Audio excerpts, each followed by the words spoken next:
Hi, ఈ question నుండి the value of x in 2x minus of 4 minus x equals to 5 minus x.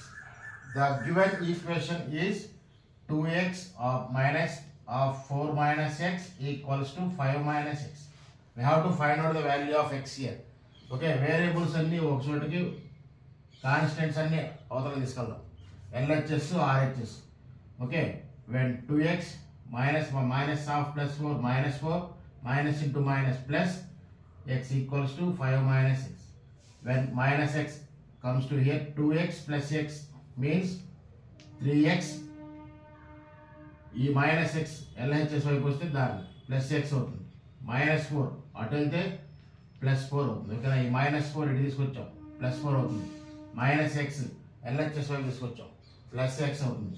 therefore it is 4x plus 9. therefore x equals to 9/4. 9/4 అంటే 4 2s are 8. 1 carry point పెడితే 0. 4 2s are 8. 2 carry 2 వస్తుంది కదా. 4 5s are 20. therefore the answer is option